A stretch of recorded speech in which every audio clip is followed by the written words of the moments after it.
Vishnu ശാലിനിയുടെ latest പ്രൊമോയിൽ വിഷ്ണുവിൻ്റെ പിറന്നാൾ ദിനത്തിൽ രാഘവൻ നായരും പിള്ളയും ഒക്കെ അവിടെ പോയി സദ്യയൊക്കെ കഴിക്കുന്നുണ്ട്. അതിനുശേഷം കൊണ്ടുവന്നതൊന്നും വാങ്ങിക്കാനായിട്ട് ഭാമ തയ്യാറാകുന്നുമില്ല. എന്നിട്ടും ശാലിനിയോട് ദേഷ്യത്തോടെയൊക്കെയാണ്, ശാലിനിയോടുള്ള ആ ദേഷ്യ സംസാരമൊക്കെ രാഘവൻ നായരോടും പിള്ളയോടും ഒക്കെ കാണിക്കുന്നുമുണ്ട്. അന്നേരം രാത്രിയാണെങ്കിൽ രാഘവൻ നായർ പറയുന്നുണ്ട്, നിൻ്റെ ഈ അഹങ്കാരം പിടിച്ച പോക്കുണ്ടല്ലോ അത് ദുരന്തത്തിലേ അവസാനിക്കൂ എന്നിങ്ങനെ രാഘവൻ നായർ പറയുമ്പോൾ ഭാമ ആകെ ദേഷ്യത്തോടെ കലിതുള്ളി നിൽക്കുകയാണ്. അന്നേരം എന്തൊക്കെ പറഞ്ഞാലും എന്നും ഭാമ തന്നെ ആയിരിക്കും എന്നൊക്കെ തിരിച്ചും രാഘവൻ നായരോട് സംസാരിക്കുന്നുണ്ട്.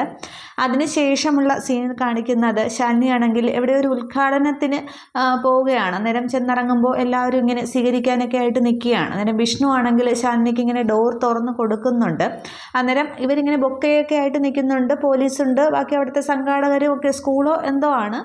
അന്നേരം ശാലിനിക്ക് ഇങ്ങനെ ബൊക്ക കൊടുക്കാനുള്ള ആ ഒരു തള്ളലിൽ വിഷ്ണു ഇങ്ങനെ ഡോറ് തുറന്ന് കൊടുക്കുമ്പോൾ ആ ഒരു തള്ളലിൽ വിഷ്ണു വീഴുകയാണ്. ആ ഒരു ബഹളത്തിൻ്റെ ഇടയിൽ ഡോറ് പിടിച്ചുകൊണ്ടിരിക്കുന്ന വിഷ്ണുവിനെ തള്ളുമ്പോൾ വിഷ്ണു അങ്ങ് താഴേക്ക് വീഴുന്നുണ്ട്. അന്നേരം കാലിനൊരു ചെറുതായിട്ടൊരു ഇത് പറ്റുന്നുണ്ട് വിഷ്ണുവിന് എഴുന്നേൽക്കാനായിട്ട് നന്നായിട്ട് ബുദ്ധിമുട്ടും തോന്നുന്നുണ്ട്. പക്ഷെ ശാലിനി ഇങ്ങനെ നോക്കുന്നുണ്ട്. പക്ഷെ പെട്ടെന്ന് പോലീസും ബാക്കിയുള്ളവരും ഒക്കെ മേഡം വരൂ എന്ന് പറഞ്ഞിട്ട് ആ ഒരു ബൊക്കയൊക്കെ ശാലിനിയുടെ കൊടുത്തിട്ട് ശാലിനിയെ പെട്ടെന്ന് വിളിച്ചുകൊണ്ട് പോവുകയാണ് ചെയ്യുന്നത്. പക്ഷേ ഒരു നിമിഷം ശാലിനി തിരിഞ്ഞ് നോക്കുന്നുണ്ട് വിഷ്ണു എഴുന്നേറ്റോ ഇല്ലയോ എന്നുള്ളത്. പക്ഷേ അങ്ങനെ ആ ഒരു സീനിൽ വിഷ്ണുവിന് ആകപ്പാടെ ഒരു വിഷമം വരികയാണ്. അന്നേരം ബാക്കി ഡ്രൈവർമാരൊക്കെ ഇങ്ങനെ അങ്ങോട്ട് വരുന്നുണ്ട്, അവിടെയുള്ള വേറെ വണ്ടിയുടെയൊക്കെ. അന്നേരം അവർ പറയുന്നുണ്ട്, നമ്മളെപ്പോലെ ഡ്രൈവർമാരുടെയൊക്കെ ഗതി ഇത് തന്നെയാണ്, ആരും ശ്രദ്ധിക്കത്തൊന്നുമില്ല എന്നിങ്ങനെ പറഞ്ഞിട്ട് അതിലൊരാൾ പറയുന്നുണ്ട്, എന്നാലും ആ തള്ളും ബഹളമൊക്കെ ഉണ്ടായപ്പോൾ കളക്ടർക്കൊന്ന് ശ്രദ്ധിക്കാമായിരുന്നു എന്നിങ്ങനെ പറയുന്നുണ്ട്. പക്ഷേ വിഷ്ണു ആണെങ്കിൽ ശാലിനിയോട് ആ ഒരു പരിഭവമൊന്നുമില്ല. വിഷ്ണു അതിങ്ങനെ കേട്ടുകൊണ്ട് നിൽക്കുന്നേ ഉള്ളൂ.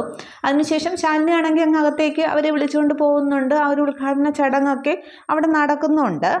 അതിനുശേഷം വിഷ്ണു ഇങ്ങനെ വെളിയിൽ തന്നെ നിൽക്കുകയാണ്. വേറെ ഡ്രൈവർമാരൊക്കെ ഉണ്ട്. അന്നേരം അതിൽ വേറൊരു ആൾ വന്ന് സംസാരിക്കുന്നുണ്ട്. എന്തോ പറഞ്ഞ് ചെറിയ കശപിശയായിട്ട് കളക്ടറുമായിട്ട് അനിയൻ്റെ ഇരിപ്പ് വശം ഒന്ന് അറിഞ്ഞാൽ കൊള്ളാം എന്നിങ്ങനെ ആ ഒരു ഡയലോഗ് ഈ ഒരാൾ പറയുന്നുണ്ട്. അന്നേരം വിഷ്ണുവിന് ആകപ്പാടെ ദേഷ്യം വരികയാണ്. വിഷ്ണു കാലുകൊണ്ട് ഈ പറഞ്ഞ ആളുടെ നെഞ്ചത്തേക്ക് ഒരു ആഞ്ഞ് ചവിട്ട് വിട്ടുകയാണ്. അയാൾ ചെന്ന് അപ്പുറത്തേക്ക് ചെന്ന് വീഴുന്നുണ്ട്.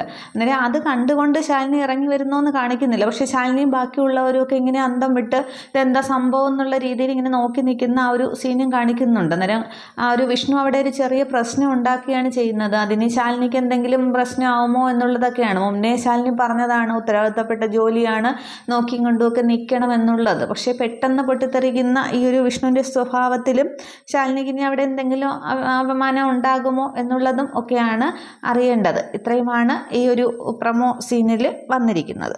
Okay, thank you.